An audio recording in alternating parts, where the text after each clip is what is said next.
My name is Victor Furman. Some call me The Voice. I've always been fascinated with human nature, spirituality, science, and the crossroads at which they meet. Join me now and we will explore these topics and so much more with fascinating guests, authors, and experts who will guide us to Destination Unlimited. Are you ready to unlock the power within you to manifest your deepest desires? Forget everything you thought you knew about desire. My guest this week on Destination Unlimited, Christy Whitman, reveals that desire is not only natural, but essential to the manifestation process. Christy Whitman is a New York Times bestselling author and transformational leader. She has appeared on The Today Show and The Morning Show, and her work has been featured in People magazine, 17, Woman's Day, Hollywood Life, and Teen Vogue, among others. As the CEO and founder of the Quantum Success Coaching Academy, a 12-month law of attraction coaching certification program, Christy has helped thousands of people worldwide to achieve their goals through her empowerment seminars, speeches, and coaching sessions and products. Her website is ChristyWhitman.com, and she joins me this week to share her wisdom and latest book, The Desire Factor: How to Embrace Your Materialistic Nature to Reclaim Your Full Spiritual Power. Please join me in welcoming to Destination Unlimited, Christy Whitman. Good evening, Christy. Hi, Victor. I'm so happy to be with you. Hi, everybody. Hi, and thank you so much for joining us. Christy, please share with our listeners your early path and how it led to the wisdom and work that you share with our world. Well, my early path was I was raised Catholic. I was in a family that was Italian-American, middle class, and really believed, like a lot of people believe and grow up, that if you get the diploma, if you get married, if you have the kids, then you'll finally be happy. If you have this level of success or accomplishment, when you check off all the boxes, then you'll find that success and fulfillment. And I checked the boxes pretty quickly in my early 20s and found that getting a degree and getting engaged and all those things, none of that fulfilled me as I thought they were supposed to. And that led me really searching for, what is this about? Is this all there is? And with that, I was, if you ever felt that hunger, that thirst for something, more knowledge, more awareness of what my current reality was like, the circumstances and I was guided to do, met a new guy, lived in California, transferred companies from Chicago to California to be with this guy, ended up breaking up with him within a month. So here I am in a new city, I don't know anybody. I'm in a new state, Northern California. And one person I met was a hairdresser who I needed to get my hair cut. And as I was talking to her, there was something so different about her. It was like she had what I wanted. I'm always reminded by the when Harry met Sally, when they're in the diner and the woman says, "I'll have what she's having," yeah. Right? I was like, what is it? And so being as, pretty direct and frank kind of person that I am, I said, all right, Janine, what do you do? And she knew exactly what I meant. And she said, I meditate. And this is the first time ever, because I love fashion and, I'm into book guys and, I'm just like a girl's girl, kind of. I love makeup and hair stuff. And I never knew anybody at this point in my life that meditated. This is almost 30 years ago. And that for me, the idea of someone who actually meditated was like this God-looking guy that's up on a mountaintop with a long beard and, long hair, wearing a white robe in a yogi position. And that was what I thought. So here's this hip chick from San Ramon, California. She's got a husband, she's got a dog, she's into obviously hair, I really related with her on a lot of levels. And I'm like, meditate. And so she started talking about how she does this form of guided meditation and and I said, can I have your meditation teacher's number? Because it was literally like, she's got something that I've been searching for, and I don't want to search for it. What do I have to do to get it? And so I was dialing. And if you remember back then, Victor, the phones were those big brick phones. I was dialing out as I was walking out of the salon, this meditation teacher, which finally about a week later, I got to connect with her. And as I sat, I went to her home. And again, never was into any of this. I was very normal. I was a cheerleader, or I was a pom-pom girl in high school. So this was, I was Scottsdale, Arizona, lived in a bubble up until I traveled to Chicago. And now here I am in San Ramon, California. And I go to this woman's house, and she's got, clinky clanky new age music going on, and she's got candles and incense, and it smells like marijuana, which was actually sage, and statues of angels, and I am thinking, what am I doing here? And she brings me into her family room, which has no furniture in it, but a cushion. So I sit on this very low cushion to the floor, and she looks at me right in my eyes, and she said, "You create your own reality." And something in me just like went, finally, yes. It was like, and it was like I was born in that moment. And there was just this awareness of, yes, there is something more. I create my own reality. How? My mind kicked in. How do I do that? And so she started talking about thoughts. Our thoughts are either attractive or they're repelling to either what we want or don't want. And in that moment was another one of those mind blown kind of, my thoughts. What do you mean my thoughts? I mean, I know I have thoughts, but I am my thoughts. And she was explaining to me, be the one that observes the thoughts. And so she gave me a homework assignment, go home for a week and just pay attention to what you are thinking. And I did. And I couldn't believe how negative I was, how judgmental about myself or others or God or, life in general. I could not believe it. And as I told my best friend, that's known me all my life, it's like, God, I'm really negative. I'm really like getting, this is crazy. Like I'm hearing these thoughts that are in my head, and it's like, it's brutal in here. It's like, I'm beating myself down constantly. And she goes, God, you're the most positive, upbeat, optimistic person I know. And you're so, uplifting and inspiring. I'm like, what? So what's going on between inside my head and what I'm projecting out into the world? It was totally incongruent. And that became really my path, is really being able to let go of those places, that old programming, that automatic thinking, which all of us do, that, automatic vibration of, say, worry and fear, which is very common humanly, and being able to spend more time in giggles and joy and appreciation and laughter and connection. And even around this time, my sister committed suicide, and my sister was 11 years older than me.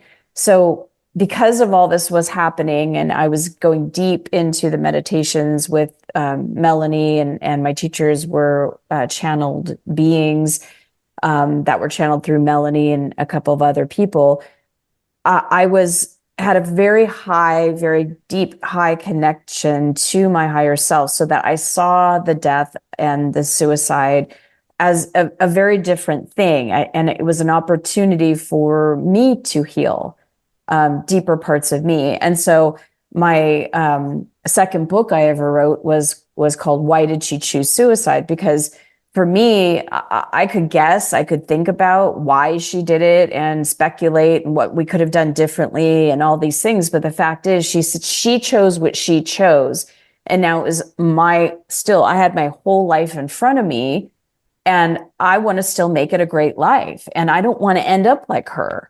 And I don't want to be like I was, just like this numbing in my head. It's like a person beating me down in my head all day, every day, is trying to strive and do better and quiet that part that never would. And it wasn't until I learned to master my energy, master those thoughts, connect with a higher mind instead of my physical mind, which is important and we all need it and logical and, very good to function as a human being, but also connecting with that part. That's the higher part, the energy part, the source part, whatever you want to call that, God, universe, that part that each of us that have breath have with us co-creating in this very now moment. When did you first recognize the power of manifestation in your life, and how did this blossom? Well, it was around that time. And because Melanie said, my thoughts create my reality. And so I started thinking about, well, what do I want? And I wanted to get a new job. I quit my job that I had in Chicago, that what I moved with to San Ramon, California. And I was in a hiatus for a while. It was one of the first times in my life that I didn't work since I was 14 years old, because I worked for my dad and then just continued to work. And so it was this period of time of huge spirituality and growth. And I started going to therapy, and as I was doing meditation, I was listening to Wayne Dyer and Marianne Williamson, and as I would walk and just really had a lot of space for myself, learned how to do yoga. I mean, really a time where it was great depth into myself. And with that, I would think about what I wanted and was getting really deliberate. I was also learning about the differences between a lack mentality and being satisfied or being even abundant. And so I was drawing to me a lot of different teachers at that time. Again, this is pre-internet. And it wasn't like I could go into a Barnes and Noble and say, I'm looking how to create my own reality. Those books were like tucked away, and it wasn't said like that. Those were the witch books or the voodoo books in the back. You know what I'm saying? And I remember, and here's the day. Honestly, I love that you asked me this question, Victor, because I had a lot of little like, ooh, look what I created, and ooh, look what I created. And created a husband and a stepson and, a house that I wanted. Because I remember living in this, when I first moved to San Ramon, a 1-bedroom house with a very strange woman. And she didn't believe in any type of pest control. So there were ants and stuffs in the kitchen. And so I didn't want to go down there and cook. And, so it was just one of the lowest points in my life. And I remember looking at this house that I thought someday I want to live in a house like that and have a husband and, maybe have kids. That's in the picture. And here I had this moment of, wow, I'm living in a house that I pictured myself being in. I don't have my own child, but there's that stepson. He's 5 years old and adorable and loves me. I love him. And I'm married. And I realized, I'm like, wow, how did I asked that question deliberately. How did I do that? I know I did a lot of things and I focused on that and I did. How did I actually manifest? And then it was like the answer started just coming, boom, boom, boom, boom. And then that's when the book started coming through me. So every book I've ever written, and I've written 7 of them, another one on the way, my 8th one on the way, coming out next May, 2025. Every single book has been downloaded through me so that I can share what I've done to manifest certain things.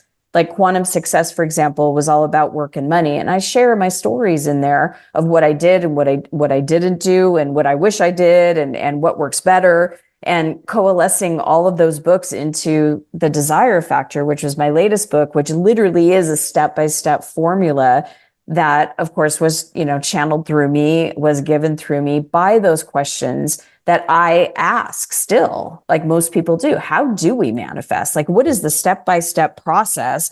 If I want to get that goal, whatever that goal is, that accomplishment, is there a step-by-step process in doing that? That's what the Desire Factor is. So before we get into the books, let's talk a little bit more about a couple of items. You say in your work that the law of attraction in and of itself is not enough. Why? Because understanding law of attraction is one thing. but it's applying and understanding how to master our energy so that the law of attraction is reflecting back to us what we deliberately want.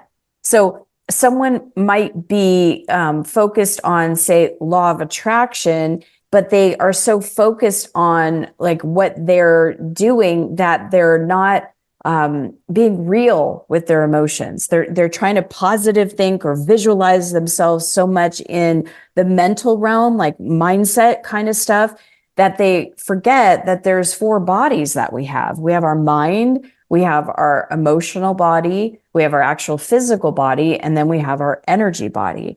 And we have consciousness, we have free will and choice. We have our own will to choose how we want to think, what words we want to say, how we want to perceive a situation, how we want to feel, and then what actions that we want to take.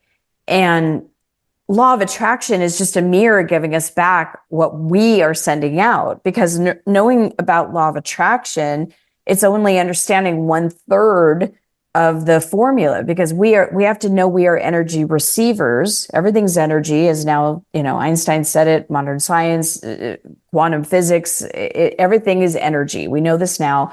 And that includes every physical form at one point was just unmanifested energy. And what's not manifested, like the air in front of our faces, or the space between the head and the roof of your car or the ceiling, that's unmanifested energy. It's still energy nonetheless. So is breath. And so when we understand that we are energy receivers, that we're always taking in energy, like I said, breath. As long as we're alive, we're always going to be taking in energy. And as long as we're alive, we are going to be expelling energy, that inhale and the exhale. Well, along with that inhale, exhale kind of thing, we are an energy receiver. We are an energy container, meaning we always will have life force or breath in us until we don't. And then as we do, we are an energy transmitter. And that's where then law of attraction responds to our vibration. But most people are trying to like force and do very deliberate, and it's almost like becoming exhausting for people, all the stuff they're trying to do to manifest. It becomes like such an effort, when manifesting needs to be that feminine flowing ease energy of holding that space. So receiving in and connecting with the energy that, like, of joy, for example, or passion or safety or freedom or connection, and whatever that, or peace, calm, compassion. These are all like keys on a piano. They're all certain frequencies or notes, if you will, that have vibration and that are interpreted by us. So when someone says joy, and joy feels good, it's like, oh, joy. And you start talking about joy, start thinking about things that bring you joy. You get on a frequency. You get in, and it's like playing that note over and over and over again. And if someone mentions a different one, like maybe passion feels different than joy. But as we start to feel our way into our own meanings and our own connection with these states of being, we actually can then connect with that energy. So we can decide to feel joy and let that be the energy that we receive, and then hold in our container. And then as we're focusing our consciousness, our thoughts, our words, all that, it becomes so much easier and effortless, because there's a momentum that's already happened within us energetically. And with that strong momentum, law of attraction just kicks in and gives us more of that. And it just, believe me, I've done it both ways, where the effort, white knuckle, focus really hard, that way. And then the easy way, where it's like, I get to receive the energy. I could feel the energy. If I have any split energy, we could talk about that. That's something to process and release, so that I come back into alignment with what I want to feel: success, freedom, contentment, whatever I get to choose. And as I'm focusing on that, I'm creating that momentum. And then my actions and the things that I do to show up in opportunities, or when I take the first step in doing something, that's when something forms itself into an opportunity, into a relationship, into a stack of money, into whatever it is that somebody desires. Before we get into the desire factor, let's discuss your New York Times bestselling book, The Art of Having It All, A Woman's Guide to Unlimited Abundance. You share the precise steps you took to create radical turnarounds in the midst of potentially devastating real-life situations. What happened? What do you share in the book? Why did you specifically write it for women? Well, there's a lot of questions right there, and there's so much to say. The reason I wrote it for women, and the reason it came to be, I'll just start there, is because I was out promoting my other book that was co-written with Rebecca Grotto, and it was called Taming Your Alpha Bitch. And it had gone on the New York Times list as well. And so I was continuing to do PR with that. And I went to a publicity summit, and I walked up to a freelance writer for New York Magazine. And I had thought I had the perfect pitch for her. I was so excited. I walked up to her and I said, "What do all New York women want?" And she said, "What?" And I said, "They want it all." And she looked at me and she goes, "Women can't have it all." And I said, "Excuse me?" I'd never actually heard. I mean, there was rumors of it. There was people that I had heard, say something like that, but I'd never had someone actually say to my face, "Women can't have it all." And I said, "Why?" And she said, "Because they're overworked, they're exhausted, they're trying to spread themselves too thin, and I said to her, it just came through. I go, "But having it all doesn't mean doing it all." And she goes, "Well, there's a book you need to read." And she gave me the name, and I will not say the name of this book, so I don't want anybody to read it. I later bought the book, and I was angered because it was a woman that by most women's standards has it all.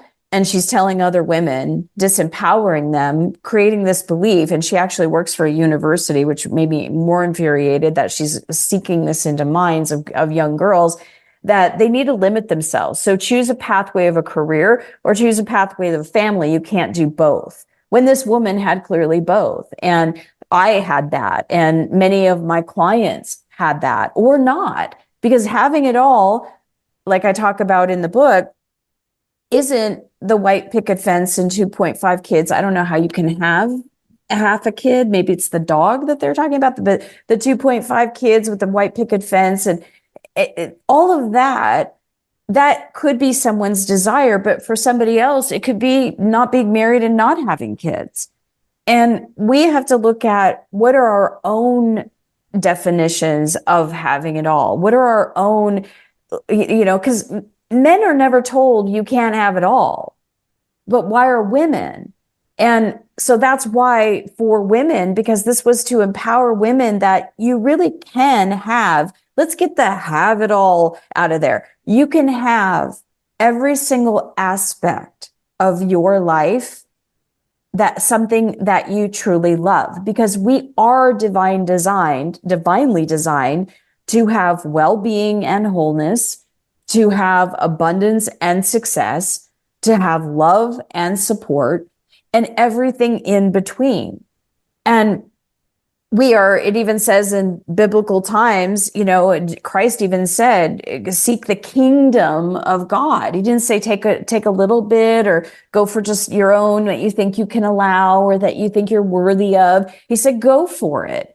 And so if you're looking at your own life as it relates to your body, to your finances, to your careers, to your hobbies and things that you enjoy doing, your time and money freedom, your intimate relationship or your other social relationships, spiritual aspects, your mental and emotional health. In all of those aspects, what do you want? What would you absolutely love? Because having it all is knowing that you can, and then having the processes and the tools and the things to do in order to create it. The wisdom of my guest, Christy Whitman. We're going to be talking about her book, The Desire Factor, How to Embrace Your Materialistic Nature to Reclaim Your Full Spiritual Power. Christy, please share with our listeners where they can get your books and find out more about you and your work. Absolutely. Thank you. So You can go to ChristyWhitman.com. Any way you spell it, you're going to get there, but it's Christy, Christy, Whitman, WHITMAN.com, ChristyWhitman.com. And you can get it at Amazon, Barnes & Noble, anywhere they sell books. It's just thedesirefactor.com is also another place you could get it. And we'll be back with more of Christy after these words on the Om Times Radio Network. The cutting edge of conscious radio, Om Times Radio, IOM FM. Om Times Magazine is one of the leading online content providers of positivity, wellness, and personal empowerment. A philanthropic organization, their net proceeds are funneled to support worldwide charity initiatives via Humanity Healing International. Through their commitment to creating community and providing conscious content, they aspire to uplift humanity on a global scale. Om Times, co-creating a more conscious lifestyle. Back on Destination Unlimited, my guest this week is Christy Whitman. We're going to be talking about her book, The Desire Factor, How to Embrace Your Materialistic Nature to Reclaim Your Full Spiritual Power. What inspired this book? And you have materialistic and spiritual. Now, one would think that those would be mutually exclusive, but they're really not, are they? They're not. In order to have material, you need the spirit. We talked about in the first segment that everything is energy. And in order to have something become beautiful, you have to have the energy of beauty to create that beautiful, to create that image of beauty. So energy, whatever energy or frequency we bring in, that is what's going to create our experience in the formed world. And so this book was inspired, interestingly enough, as a lot of my books are on cruise ships or vacations, especially when I'm on bodies of water. But I was many years ago when I first met my husband of 17 years. He was my boyfriend at the time, and my mom and dad and I and Frederick went on a 2-week trip to Italy. And we were traveling all around, and we went to Venice.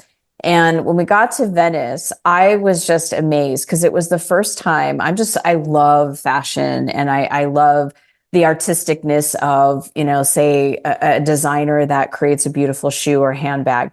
And I just have passion for that. I always have. And so we get to Venice, and it was like one designer after another. It was like, oh my God, I felt like I was like on the yellow brick road. There was Dior and Fendi and Valentino. Oh my, it was incredible. And so my boyfriend at the time is watching me go in and out of these stores and like, oh my God, and smelling this and going, look at this gown. I picked up this like $5,000 Valentino gown, and he's like looking at me with the deer in headlight looked at me. And so we go and we're on this gondola ride, and we get after the beautiful sunset and gondola ride, which I thought for sure he was going to ask me to marry him, and he did not. So that was very disappointing at the end, because every time he went to go clear his throat and talk to the gondolier, I thought he was going to pop the question. He didn't. I was so mad at the end of that it was such a beautiful scene, but I was like, bummed out. So we go to dinner, and he says to me, he goes, I don't think I can afford you. And I said, what? What are you talking about?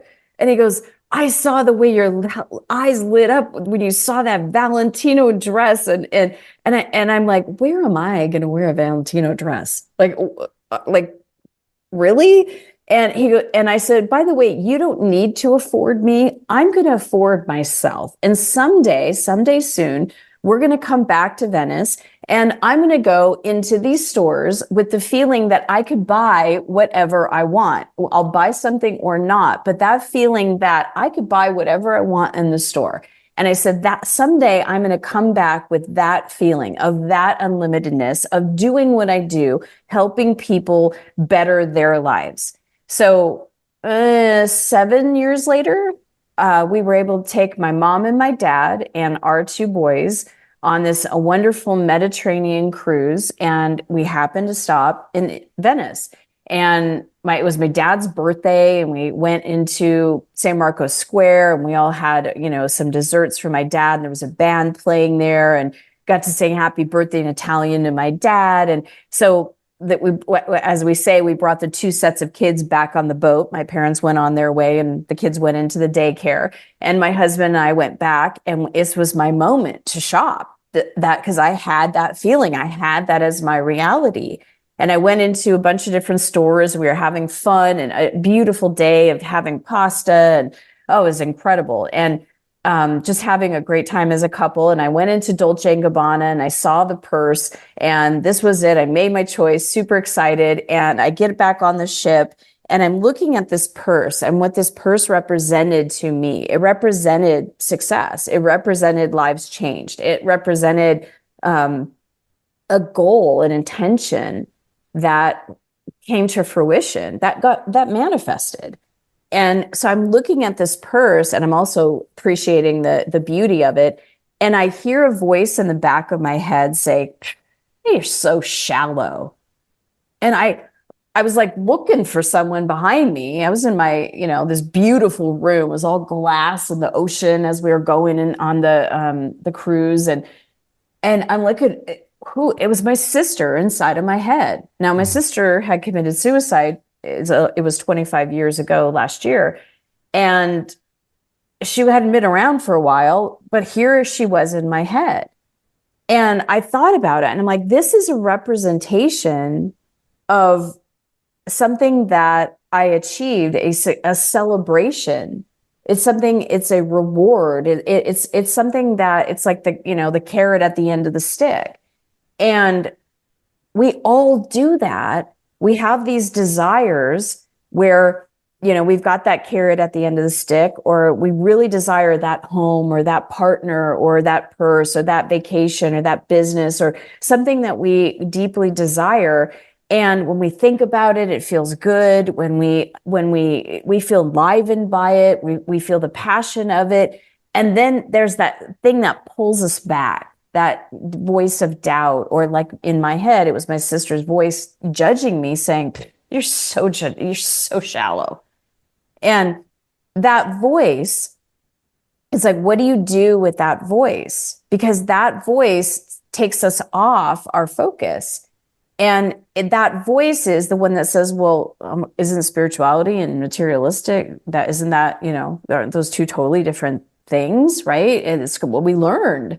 You don't want to be, you're so materialistic, right? Even Madonna sang about that in the 80s, I am a material girl. This is a material world. It is a material world where everything in it is spiritual, because everything in it is energy. Energy is the essence of all of life.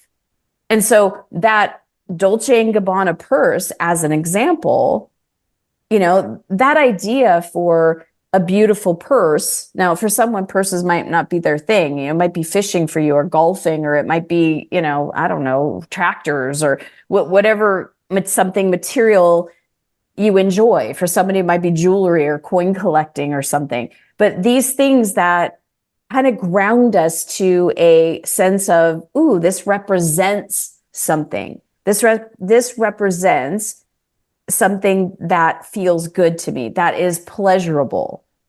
And when we have that, and then we have that opposing voice that says, you're so materialistic, or you're so shallow, or who do you think you are, Rockefeller, or who do you think you are, Miss Know-It-All, or, nobody in my family has ever gone to college. I'm too young to start a business. Who would want to listen to me? Oh, I'm too old to start that business. Those voices of doubt that pull us away, that are not in the know of what our vision is. And because the deeper part of us, the higher part of us, the one that gave us that idea in the first place, the one that wants to create and have those experiences with us and through us, partnering and co-creating, gave us that idea. We're the receivers. We are energy receivers. We are energy containers, and we are energy transmitters. And so that's up to us to allow ourselves to go, whoa, I've got these thoughts that are going not in the direction of what I want. I'm not seeing myself having it. I'm seeing myself not having it. And then be able to master our energy through processes, through practical things that we can do, like what we talk about in the desire factor. There's practical processes and energy mastery techniques so that you're knowing what to do when life, as they say, throws you lemons, or, what I like to say, when you're bushwhacked, when the rug gets pulled out from under you, or someone gets your goat, or, someone yanks your chain, or buttons pushed. There's many ways of describing it. But when life kind of like knocks us down, what do we do to get ourselves back up? What do we do to align ourselves? What do we do to allow ourselves to connect with the deeper part of ourselves so that we can find that alignment and find that joy again? Because the higher part of ourselves doesn't go into judgment and worry and criticism and fear and all that. You share that desire is the fuel for every act of creation. How do we boost the octane in our desire to rev up the creation? Well, ask yourself more, what do I want? Because if you really think about it, and this is the biggest thing I've seen I've been 23 years, I've been a coach, law of attraction coach specifically, and I've been certifying law of attraction coaches since 2008 with the Quantum Success Coaching Academy. I see people all the time when I ask them, what do you want? They go, well, I don't want to get a divorce. No, I didn't ask you that. What do you want? Well, I don't want to get stuck in traffic. Didn't ask you that. What do you want? I don't want to be late. Okay, what do you want? Right? I don't want to gain more weight. As we keep focusing on what we don't want, that doesn't feel good. We are always thinking, and in our minds, we have these images, we have these pictures of ourselves, either in the past, which we use as a reference point for who we're going to be in the future. We cannot outcreate our self-image. And when we are focused on our flaws and what's wrong and our past mistakes and all of these things, when we're focused on what we do not want, we're in lack, which lack never feels good. Whether you call it limitation, scarcity, lack does not feel good. And when we can neutralize ourselves, meaning let ourselves focus on soothing our energy, focus on calming ourselves, focus on what is called compassion, meaning it's okay, I'm okay. Whether it's feeling the energy, giving ourselves a nice squeeze, telling ourselves something nice, like you're going to be okay, right? Refocusing out of the lack of what's wrong and what we don't want into what we do want. So ask yourself 3 questions. This is the best process that anybody could do ever. If you start pivoting and asking yourself these 3 questions, your life absolutely will change. I've seen it hundreds of thousands of times over the years, and I've seen it in my life. It's something on a daily basis to refocus me. When you notice you're feeling bad or you're bored or you're not where you want to be, you just don't feel the pleasure or the good that you want to feel in your life, stop what you're doing and just ask yourself, what do I want? What do I want? Out of this moment right now, what do I want? Out of this segment of my day, what do I want? What would I like right now? I'd like to get out in my car and take a breath, or I'd like to, I'd like to go to a playground and sit and quiet. I'd like to actually apologize to that person. I'd like to feel this, I'd like to make more money. I'd like to find the partner, whatever it is, whether it's this moment, this segment of your day, or a portion of your life, asking yourself, what do I want? And then let's just pause there for a second. Because we're so accustomed to focusing on what we don't want, ask yourself what you don't want if you can't think of what you do want. If you're like, I have no idea what I want, because you've been so focused on what you don't want. So it might be qualities in a partner, it might be a new job or a new boss, whatever it is, those qualities of what you don't want, write them down and then ask yourself, what are the opposite of that? So this guy might be lazy, or this woman might be, nagging. I'd like someone that's supportive. I would love someone that's motivated. Ask yourself, what's the opposite of what you don't want? I don't want to be late. I want to get there on time. I want to get there early, right? I don't want to gain weight. I'd like to stay in shape or lose the weight. I don't want to get a divorce. I want to improve my relationship. So looking at what is the opposite, it seems like it's so tiny and subtle, and really, does that make a big difference? It makes every difference in the world, because what we say, our very words, are very, very words. You can all go to watchyourwords.com. It's a free 7-day video on what to say and what not to say, because our words are creative. Our words spark creation, just like desire sparks creation. If you're sitting there and you're hungry, and you're hungry, but you have no desire to eat, or you have no desire to get up and make yourself something to eat, if you have no desire to do that, you're not going to get up and do it. It's only until you have the desire, till you're hungry enough, till you're thirsty enough to get yourself up, or to call, or to do whatever it is that you need to do to feed yourself. Desire creates it all. And when we're focused on what do we want, then why do we want it? Because the third is, then how will we feel? How do you think you're going to feel? What do you want? Just starting there with, all right, focusing on what do I want? Once you've got something that you want, I'd like to have a life partner. I'd like to get a new job. I'd like to start a business. I'd like to quit that job. I'd like to retire. Whatever that is, I want this. Why do you want it? Start really asking yourself, why? Well, because I'd like to travel. I'd like to see the world. I'd like to settle down. I'd like to have someone to share my life with. And then what's the third question? What do I want? Why do I want it? How do I want to feel? Ultimately, how do you want to feel with that partner? Once you're retired, how do you want to feel? I want to feel free. I want to feel secure. I want to feel connected. And know that that energy, that state of being, exists right here, right now. You don't have to actually go get someone or do 10 other things to feel that way. You can feel and open up to the energy of peace right now. You can feel and open up to the energy of joy right now. It's available, like playing the piano. That note is available. And opening up to it, imagining all your cells are like tiny cups, turn upward, and you're just being doused in joy energy. Now you start to put your mental focus on what it looks like to be joyful, what it feels like to be joyful. And now every momentum of all the energy starts to focus there, and then you feel joy. My guest is Christy Whitman. We're talking about her book, The Desire Factor: How to Embrace Your Materialistic Nature to Reclaim Your Full Spiritual Power. We'll be back with more of Christy after these words on the Om Times Radio Network. Humanity Healing International is a small nonprofit with a big dream.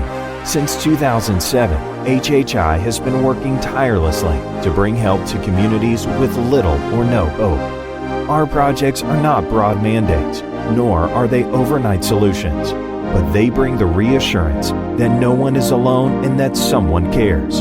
To learn more, please visit humanityhealing.org. Humanity Healing is where your heart is.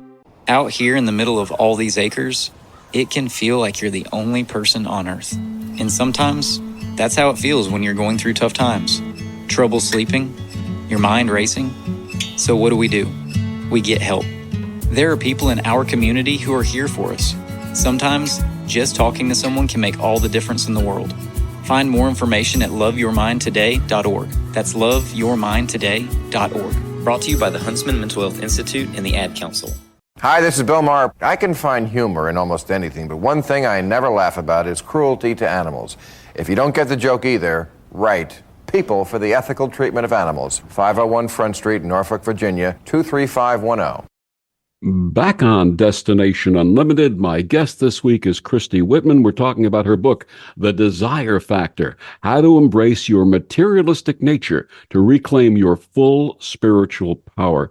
Christy, you share 7 universal principles in the desire factor. I know you address these in depth in the book, but please give our listeners a taste of these principles and how they work. Let's start with alignment. Ah, love it. And yes, these seven principles all build on each other, like energy builds on each other. So think of it as like the manifestation energy that goes through each of these phases and then pops out. So the first one is alignment. We've been talking about that the whole time, Victor, is really finding what you want and aligning with that energy, aligning your consciousness with what it is that you want. And the second principle is the principle of focus. After you've aligned yourself, you've got clear, you know what you want, why you want it, how you want to feel, then understanding that we've been talking about this a bit too, is that there's going to be some doubts that come up.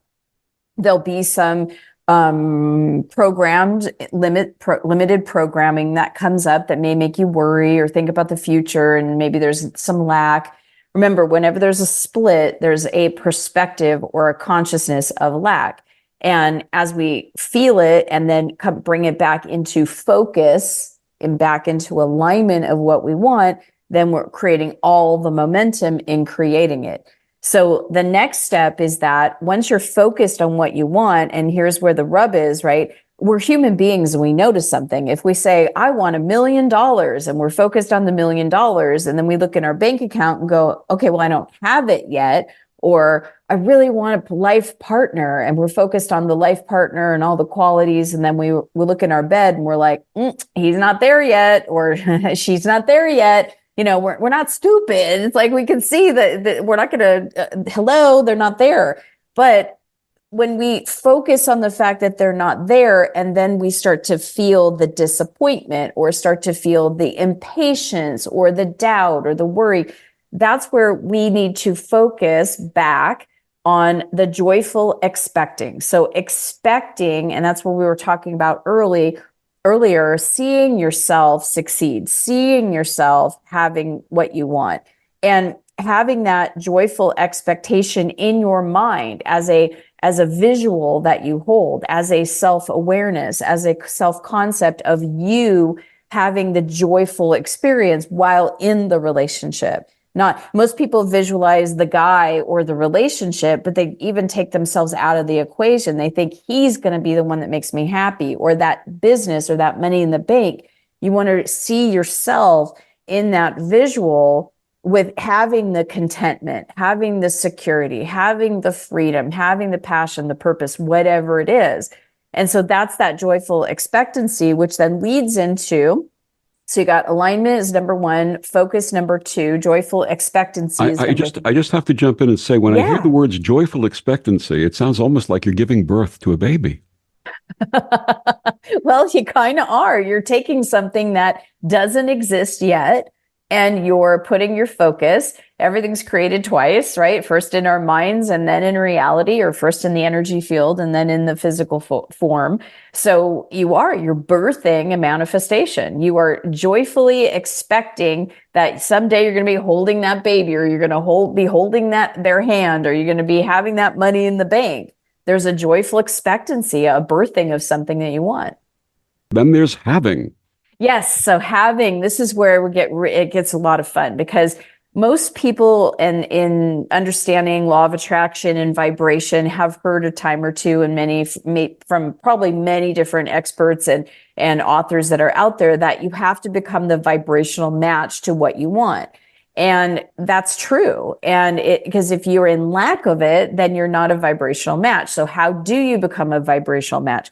That's the essence, that you already have it. Because again, when we're in I don't have it yet. When's he coming? Where are they? How's the money? I'd like waiting for the bags of money to fly on, land on my head, and they're not coming yet. Or so-and-so's not having me on their talk show, or, I'm not on that stage yet, or I'm not doing this yet. When we are in that space of lack, and then we're off on our vibrations. So by focusing our mental aspect, and everything at this point is both, everything's energy, but it's a lot of mental when you're doing the joyful expectancy. When you have it, it's an acceptance of it. You've accepted it as something that yes, I want this. And therefore, to feel it as if you already have it, feel it as if it's already done. Because if you look around, whatever it is, if you're driving in your car right now, there was a time that you actually wanted that car when you didn't have it. Even if it's the clunkiest car you've ever had and on the road, there was a time where you didn't have a car and you didn't care what kind of car you drove. You just wanted to get some wheels. And whether it's now you had a clunky car and now you're driving your dream car, there was a time that you didn't have that dream car. So everything that we now have, there's almost a feeling of like, yep, next, like we take it for granted. We're in that vibrational match to it. And we could look at it as, some of us have increased in what we make over the years, right? So maybe when we're in high school, we didn't make very much money. And then if we went to college or went into a craft, right? We were building what we made and that sort of thing. As we grow, then we start to make more money. And then as we make more money, we get comfortable. As we make a certain amount of money, and that's why some people say, rich people are never satisfied with what they make, because it's that more. I'm comfortable here, I want more. Or I'm not comfortable here, or I'm not happy yet, because they're looking at money to be the thing that makes them happy, or the guy or whatever. If they come or if they change, if I have something, then I'll be okay. And what we're saying here is feel what it feels like to have the person in your life now. And now you're not coming from I need you, I've been waiting for you. Where have you been? It's like, oh, I've expected you. You expect him. Our mutual friend, Victor, Ariel Ford, she talks a lot about the soulmate secret and all that kind of stuff. Yes. And that is absolutely one of the principles is you got to feel when I was attracting my partner of 17 years now, I would talk to him and feel him telepathically. I would connect in meditations, feeling his soul and feeling our energy moving together. I had him in my life before I actually physically had him in my life. So next one. Next up is loving. Yes, loving. Most powerful vibration in the universe. When you love what you have, when you look around and see what that clunky car or that dream car you're driving, when you love it and you appreciate it, you actually energize your abundance and your attractor factor. If you want to talk about that as of a desire factor, it's like love makes you so magnetic. And then, of course, there is surrender, which surrender is not throwing in the towel. Surrender is I'm worried over here. I've got to master my energy, get myself back into focus. So I'm letting go of this thought. I'm surrendering this resistance. I'm going to let go of that belief that I can't have what I want. And I'm going to shift my belief into it's possible for me to have what I want. It's not only possible or probable, it's inevitable because I create my own reality. So I'm surrendering all the places where I play a victim, or I'm surrendering all the places where I feel that I'm limited. And then just letting yourself feel how great you feel, you take action. All that energy builds in your consciousness so that the action you take is literally, it's almost like being on a fast moving river. The momentum of that takes you so fast. It's like putting a turbo booster in your car when you do take the action. It's the right action. It's got the right flow. It takes less time. It takes less space. The timing is actually perfect, right? Timing and right flow. Please tell us about the Quantum Success Coaching Academy.